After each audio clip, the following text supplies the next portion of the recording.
જય સ્વામિનારાયણ। આપ સૌનું યુગાતીત ચેનલમાં હાર્દિક સ્વાગત છે। આજે આપણે એક એવા વચનામૃતનો અભ્યાસ કરવા જઈ રહ્યા છીએ જે દરેક સાધકને નવી હિંમત આપે છે।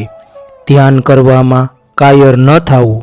જો ભગવાનનું ધ્યાન કરતાં તમારું મન ભટકે છે તો આ વિડીયો અંત સુધી જરૂર જોતા રહેજો, કારણ કે શ્રીજી મહારાજનો આજનો ઉપદેશ તમારા જીવનની દિશા બદલી શકે છે।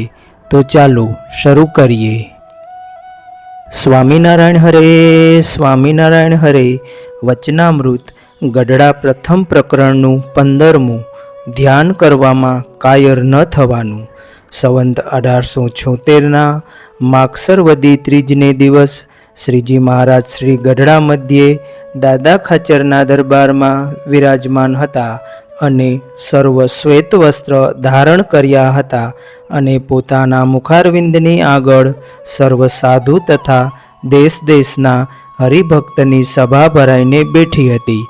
પછી શ્રીજી મહારાજે એમ વાર્તા કરી જેના હૈયામાં ભગવાનની ભક્તિ હોય તેને એવી વૃત્તિ રહે છે। ભગવાન તથા સંત તેમને જે વચન કહેશે તેમ જ મારે કરવું છે એમ તેના હૈયામાં હિંમત્ય રહે અને આટલું વચન મારાથી મનાશે અને આટલું નહીં મનાય એવું વચન તો ભૂલીએ પણ ન કહે।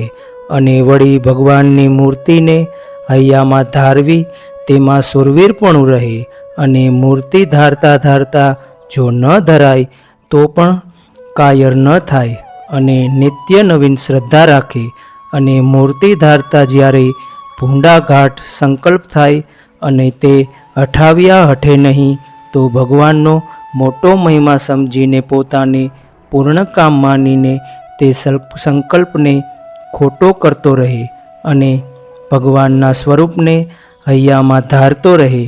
તે ધારતા ધારતા 10 વર્ષ થાય અથવા 20 વર્ષ થાય અથવા 25 વર્ષ થાય અથવા 100 વર્ષ થાય તો પણ કાયર થઈને ભગવાનના સ્વરૂપને ધારવું તે મૂકી દે નહીં।